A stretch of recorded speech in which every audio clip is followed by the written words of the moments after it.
Welcome, luxury enthusiasts, to the Luxury Travelers Podcast, hosted by Rodney George. The ultimate passport to opulent destinations, extravagant experiences, and unparalleled indulgence. Whether one is a seasoned jet setter or daydreaming of the next lavish getaway, the Luxury Travelers Podcast has it all covered. So buckle up and prepare for a journey into the lap of luxury. Now, your host. Well, good morning, good afternoon, good evening, whatever time it is when you're finally tuning in to this version of the Luxury Travelers Podcast.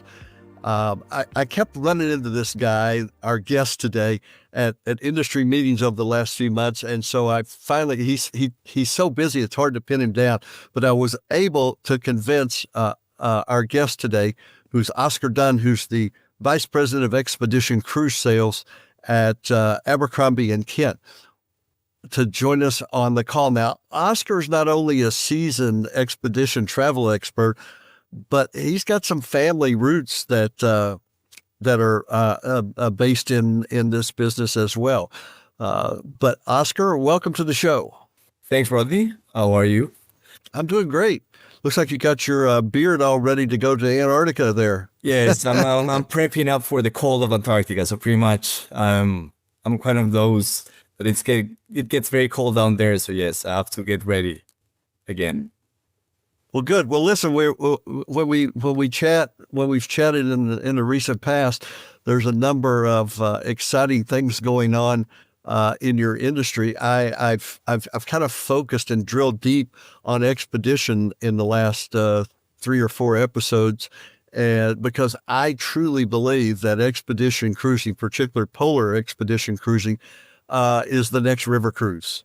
I really believe that that's how this thing's going to expand. Do you have any thoughts on that? Yes. I will disagree a little bit with you. Yes, expedition is the future, but I would say there's more than just the polar expeditions. There's a lot of amazing destinations around the world.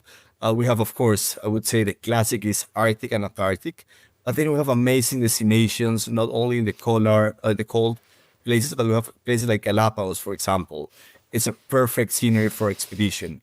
I went there 2 weeks ago with a diving trip, then I stay around the islands, and it's like one of the guests on board our ships, he said it's like being in Jurassic Park. So it's amazing. Yeah, it is. It's just like the iguanas. You have like the penguins in one side, the iguanas on the other, the sea lions. You have the bluefin boobies dancing around, the pelicans just diving into the water.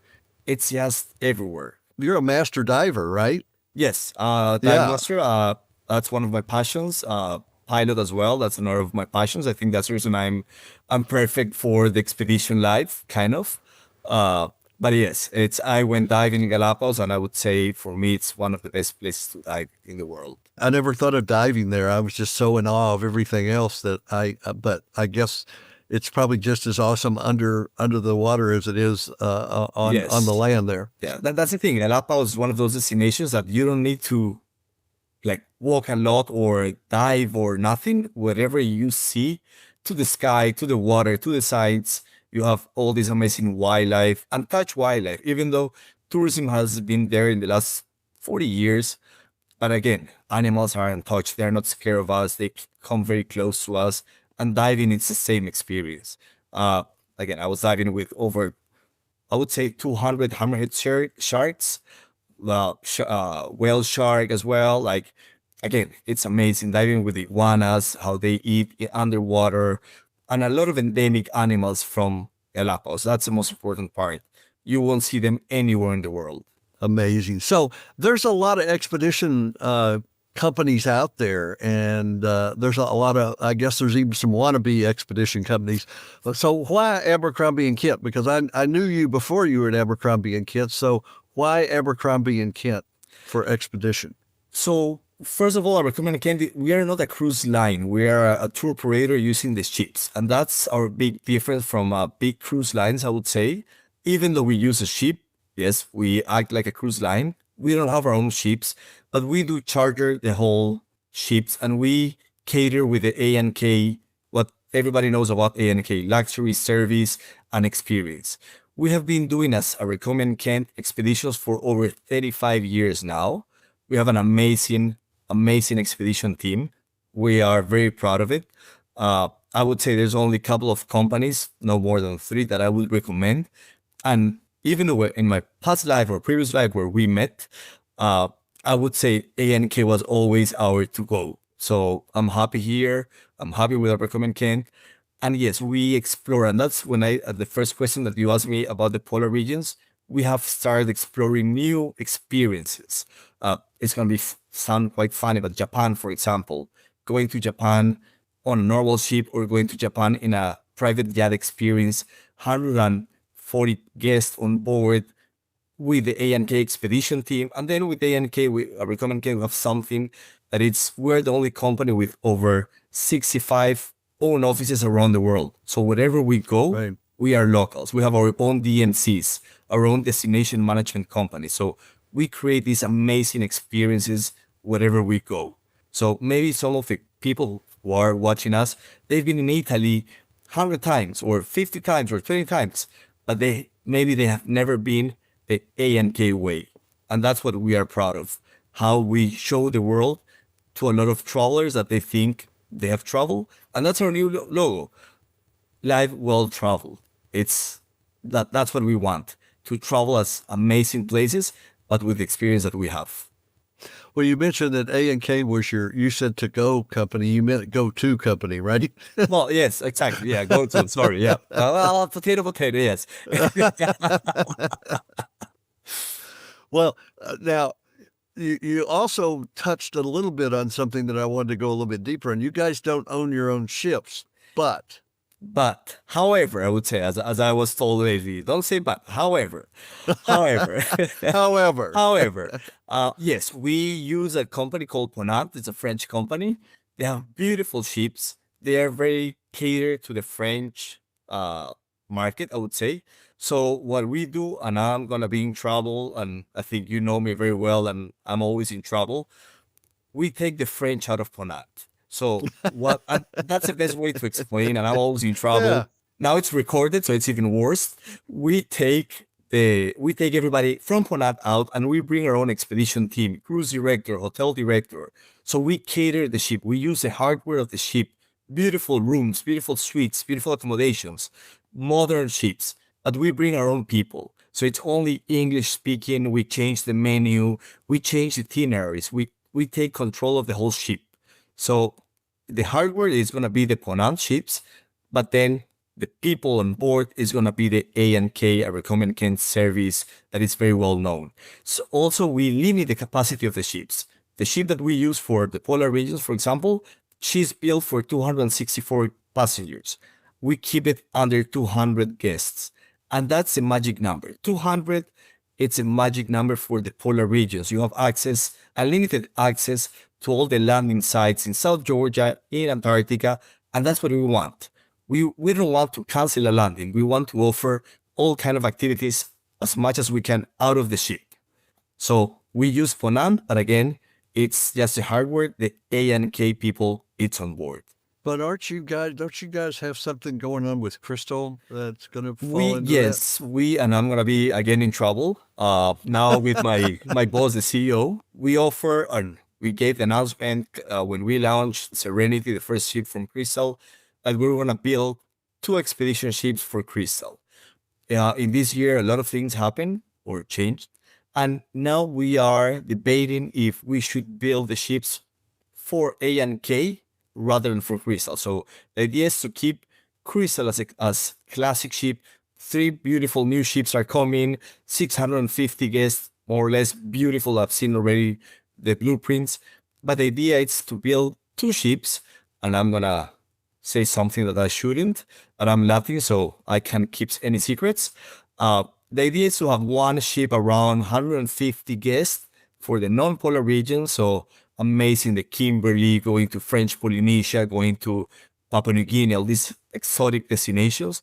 And then having a less than 200, 199 guest ship that will be doing both polar regions, Arctic and Antarctica. So we are already working on that. I've been part of those meetings with the shipyard. believe it or not, the most difficult part was to get the shipyards. They are waitlisted for the next 12 years. What a great business to be in, building Right, ships. exactly, Because yes. you'll take a number and we'll talk to you in 5 years. Don't call me, I'll call you back more or Yeah, less. yeah. Yeah, our owner, Manfredi Lefebvre, the Italian heritage, he's very good friends of a lot of shipyards from Italy. Yes, that's the reason we got a little bit of a space. They squeeze us, so we're building the new classic ships, and expeditions are coming, I would say, in the next 3 or 4 years. So will any of those new ships be bona fide icebreakers so that you can get all the way to the North Pole? I will say something maybe a lot of people will be upset with me. You don't need a proper icebreaker. There's no real commercial icebreaker. There's a strength hull of the ships, but you don't need Antarctica. We go in summer. We go when there's no ice. You don't need the ice. It's gonna be a proper P6. That's the highest category to be on the ice. That means we can go into it's called fast ice. We go into the fast ice. We open the doors and the people can go around, can walk in the ice. So that's what we want. Even there's one commercial, I would say, icebreaker, but then even that one can't go where the real icebreakers go.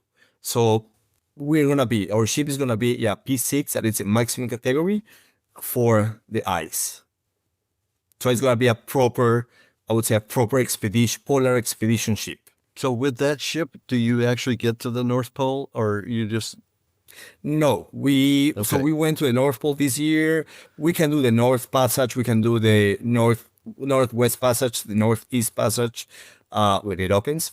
And Antarctica, you don't need again. So it's Right. no need to. And the North Pole, to be honest, we did it once, and I don't think we're gonna do it in a while. You need a special equipment to that, so it's no need. But Ponant has a ship that will do that, right? Yes, yeah, we chartered Ponant ship. That's the Okay, It's a beautiful ship. We chartered that this year. We had it. We went to the North Pole. That's the reason. Usually we change our itineraries now and then, or every year we do a new activity. For 2027, we're looking to do something amazing also in the north. I can't. Sorry, that's out of my reach. I can't. I promise. I promise everybody that I wasn't gonna talk about it. So I will keep my word. Okay. But it's an amazing experience that we were planning, and for that we might charter again the Commandant Shortcut. Now, a lot of cruise lines in particular, they go to Antarctica, but it's a 5 to 7 day thing. You guys have a really expanded itinerary that goes into South Georgia, South Georgia, and the yes, Falkland Islands. Yes, right. So, as you know, there's a lot of options to go to Antarctica. One is just a classic Antarctica, as we call it, that it's from Ushuaia or Port Williams all the way down through the Drake Passage. We want to do more. We don't want that back and forth. We want to create more, I would say, experiences. Mm-hmm. And that's the reason we changed. This year right now the ship is in Antarctica, just on the classic one, just going from Ushuaia to Peninsula and then back, 10-day voyage. Then we have two long 19-day Falkland Islands, South Georgia, and then the Peninsula. What a lot of people, they don't know, it's South Georgia is the safari of the South. South Georgia is where we land in St. Andrews Bay with over 300,000 king penguins. You smell them before you see them. It's amazing. I still have some, even though my last time in Antarctica was a year ago, I still have some nightmares with the smell in my nose. But it's a magic place. It's where you will see penguins until you can't see it anymore. Antarctica is a continent. It's beautiful. Don't get me wrong. It's an amazing experience. It's the vastness of the continent. It's a wide continent. For most of people here, maybe it's the last frontier, but South Georgia is a highlight. So yes, we have two. This year we have one to the Peninsula, only Antarctica and then back, and two to South Georgia. Next year, 2025, we will offer only two South Georgia, and then 2027, one more time, we have kind of different activities with two South Georgia ones, one more to Antarctica, only the Peninsula. One we're gonna go across the polar a circle. So we are always changing. So for next year, but yes, we have seen a lot of our own guests. They've been already in the peninsula and they come back and they want to go to South Georgia because once they come back, they see photos, they see everything, and they say, why? Wow, I never know that existed. So that's the reason we're doing these 2 voyages next year, just for those that maybe have been there, but they know they are missing the highlight that it's South Georgia. Well, we've been talking about a lot of cold weather climates. What's your favorite expedition cruise? What's your favorite expedition destination? Ooh, my heart always goes to Galapagos. I would say it's one of those places that if I'm from Ecuador, I work there, I live there, and it's a place, as I told you, I just came from there. It's my to-go place, I would say. But we have amazing destinations. Japan, for example, it's one of those places that when I joined the company, when I joined ANK, I was looking at areas and I said, I'll go to Japan, went to Japan this year, and how we propose Japan, the history, how we go in depth. But for me, as you just mentioned, I'm a scuba diver. The one that I love is between Bali to Australia. So we go to all these amazing small islands in the middle of the Alor Ocean. We go to Alor Island. We go to the Panda Sea. We go to Papua New Guinea. There's no hotels. There's no resorts. There's nothing. It's traveling in time. It's being received by the warriors in the water. But then 2 days before, we are in Komodo Island with the Komodo dragon. 1 day before, we're in Pink Beach. Amazing beach. Pink sand. So that for me, that's a favorite, to be honest. But again, then we have another destination, Italy. I've been in Italy, as I mentioned many times, but then it's a different kind of activities. But for me, going back to which one is the best one, Indonesia departure, I would say it's out of this world. Now, are you guys doing the Society and the Marquesa and the Cook Islands already, or is that something that's coming with the newer ships? It's going to come with the newer ship. We've seen it. We've done it before.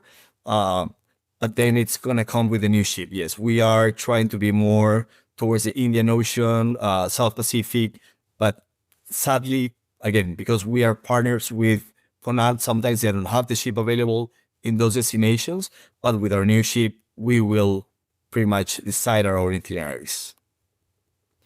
So I'm having a hard time envisioning Italy or Japan as an expedition destination. Yes. Having been to both those places, Italy, of course, a number of times, Japan. I would give you one example in Italy, for example. And again, me too. I completely agree with you. How can you do expeditions or in Japan or Italy? For example, in Italy, we have a lot of we give between 3 to 5 options per day, and one of those are hikes. So we go to the Mount Etna, we hike there. But then again, it's going in depth. We have one of our culinary expeditions is going into the market with the local nonna, with the woman, the grandma of a family. So she will buy things, and because it's a small ship, and in ANK it's all small groups. It's only 12 guests per group that we do our excursions. So imagine going to a local market and then going to her house and cooking in her kitchen and having those local tastes. So that's, again, something that, as I like to say, money doesn't buy, even though money buys those kind of things. But we can do that because we are locals. Wherever we go, we play local. And that's the expedition that we want to offer, that different type of experience in those places. Yeah, I had a lady on the podcast just a few days ago. She has a company called Traveling Spoon. Oh. And they set up in-home dining with not professional chefs, but just ordinary people that love to cook, and set up dinner in their home all over the world. They're in 200 different cities around the world right now. Started by a couple of gals one of them has an MBA from University of California. And she said, I never dreamed I would be pursuing my passion, but I'm pursuing my passion. And they're getting a lot of subscribers that really love that concept of not going to the big fancy restaurant. Let's drill down and go local. Exactly. Well, that's what I say. You know a place, you know a city, you know a country with the stomach, more or less. That's the best way to know a new cultural place, a new place for you. And in Japan, we do the same. Like everybody says, Japan, okay, you have the classic sushis. But no, it's different. It's a different experience. It's a world more than just that. And in Italy, the same. It's just from place to place. And we have the local guides plus our local expedition. So what we try to do in this kind of expedition is the in-depth of the places that we go.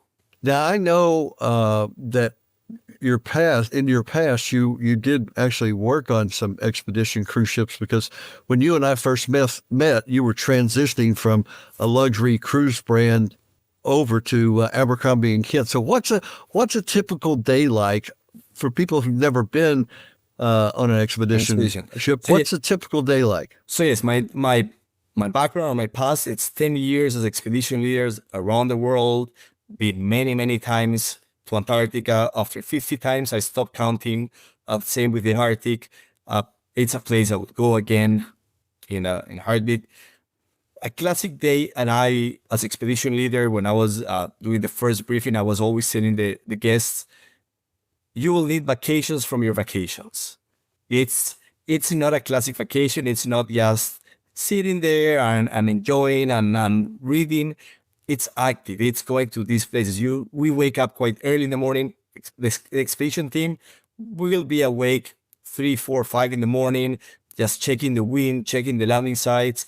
Then normally, a normal day, the guests will wake up around 6:30, 7 in the morning. And then you have to, of course, get ready with all the gear. And then our first activity will be around between 8:30, 9 a.m. in the morning after breakfast. And it's walks and hikes, and you have to walk to rookeries. And then after a couple of hours visiting the place, you come back on board the ship around 11-ish, 12, take out the gear. And again, don't think that it's easy. Oh, I'll take out the gear in 2 minutes. No, it's a lot of gear, so you have to give time. Then you can relax, you can have a nice lunch, a quiet power nap. Meanwhile, the ship will reposition to a new place, and then we have 2 more activities, 2 p.m., and then maybe a Zodiac cruise from 2 to 5, 2 to 4, and then a Zodiac cruise, sunset Zodiac cruise, it depends where we are. And then you come back for the briefing at 7 p.m., dinner 7:30, and believe me, by 9:30, the ship is a ghost ship. Quiet. Everybody asks me, do you have entertainment? We want to go to the casino. We want to go to the theater. That's the first day. The third day, everybody's sleeping. By 9:30, everybody's out. So it's a lot like Naples, Florida, where our office is. Pretty much the same in winter, yeah.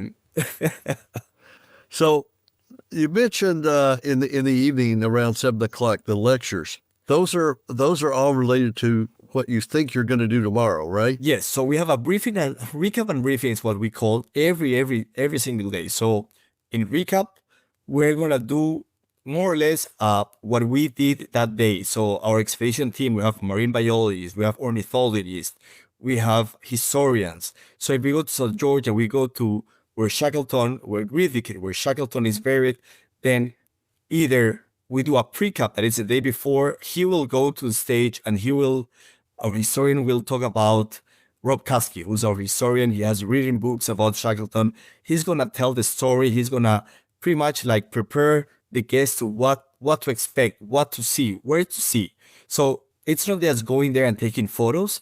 It's going there and taking a little bit in your heart with you back. So you go, you know what to see. And also ornithologists, you're going to talk about the birds, about the wildlife, what to see, what to expect.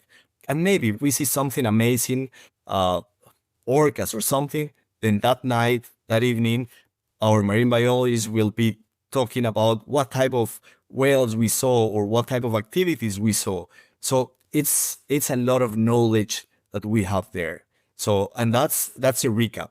And then the expedition leader will go to stage and she or he will say, talk about next day activities, which we always make the joke that we give the plan A to everybody at 7:15. Everybody then goes to dinner. And when they're in dessert, we're already in plan F. And then when they're going to sleep, we're already in plan P. So we change it's by the seconds because weather changes, wildlife change. And then that's the reason I told you we wake up at 3 in the morning just to get ready. And then by 6 a.m., we're back to plan A. So it's a lot of preparing behind the scenes. Well, and you have to be flexible too, because the weather, especially in those polar regions, the weather's really important and determines what you can and can't do each day. Yes. It really probably hour by hour, maybe minute by minute even. It's what we call, it's flexibility is the magic word. That's a word. Even before saying welcome, we say flexibility because a lot of people, they tend to think, okay, what time we're going to do the landing because I need to have a spa appointment. There's no penguins and whales. Believe me, they have no time. It's whenever it happens. So yes, I always tell my guests on board, half of you are gonna hate me, half of you are gonna love me, but I will wake everybody up. I don't care the time it is.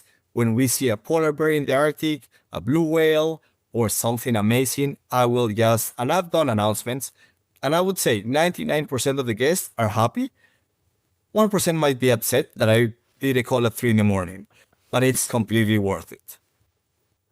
Yeah, if that 1% probably shouldn't be on an expedition cruise. Exactly. Well, that 1%, they're thinking where to do shopping more or less in Antarctica, but yeah, it's not the right place.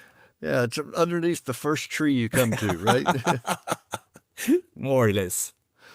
Oh, well, if you were someone who has not done expedition cruising, what would be your advice to them as to where to start, how to start? I mean, a lot of people want to get to Antarctica, so they got the bragging rights of having visited all 7 continents. But from what would be your top 5 destinations? So I would say the perfect transition to expedition is Galapagos. From the US, it's not that far. It's only depends from Miami. It's easy 4-hour flight. It's already set up. The weather is great. It's not, you don't have the extreme weather. It's more like a beach kind of activities with a lot of wildlife. And then I would say Antarctica right away. It's our introduction to expedition. It's always Galapagos, and Antarctica would be the place that I would say, as you say, bragging rights. But I think, and it's funny how you see, and again, with my experience on board, everybody comes on board with the bragging rights and are we going to do this? Are we going to see this? Are you promised we're going to do this? Once they get on board, everybody realizes how small we are in this world. Like when you go in between all these huge glaciers and huge icebergs, and we go, for example, one of those, it's Hope Bay, that it's massive amounts of ice. And we go in the Zodiac cruise and suddenly you see a leopard seal just sleeping, snoozing one iceberg floating around. And some penguins around as well, walking, just passing. And suddenly you hear the blowhole of a humpback whale popping next to the Zodiac because we were looking something else and the humpback whale was just there. So that's Antarctica. And I'll be very honest, after that, the bar is very high. Arctic, everybody says Antarctica is a place of magnitude, big things, thousands of penguins, huge icebergs. Arctic, it's more birds, a little bit more different wildlife. But believe me, once you see the polar bear, it's over. That's it. I've seen people crying like kids because that was a dream, to see the polar bear, to be in front of one of those beautiful animals. We need, and we have a certain distance from the animals, of course, but just watching all this wildlife in their nature state, not in the zoo, not in a place, just roaming around looking for food. It's just amazing. And then that's the polar regions. Then in the warm waters, Komodo dragon. Since I was a kid, watching National Geographic, watching all these places, all these documentaries, and I never thought I was gonna see one. But walking in the forest in Komodo Island with the rangers and just seeing how they hunt, how they eat, how they hide, it's just amazing. It's I can't explain. I don't know if you can feel my passion or how I feel because I'm ready to jump back there. It's just amazing. Well, folks, we're gonna have to cut this off now, but I wanted to I hope you enjoyed the experience, and I hope that you've learned from Oscar some of the many reasons, and there's probably 1,000 more reasons that you might want to take a look at expeditions. By the way, all of these expedition travel opportunities are great for multi-generational vacations, to take your children and your grandchildren and literally create some memories that'll last for the rest of their lives. Long after you're gone, they'll be remembering that they saw their first polar bear with grandpa or grandma. Yeah, it's great for families, and it's the best food the kids can have. I'll be very honest. Well, Oscar, we appreciate you being with us today. Rodney, thank you very much. A pleasure as always. It's great to see you, and hopefully your dad's doing well, and you can get back on the road there. I just want to remind everybody, as you go on your way, get out there and enjoy yourself, because it's later than you think. That's a good one. Bye for now, Oscar. Bye, Rodney. Thank you very much.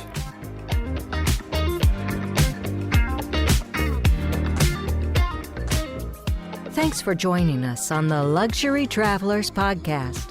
For more information, head on over to luxurytravelerspodcast.com to connect with our team or leave us a message.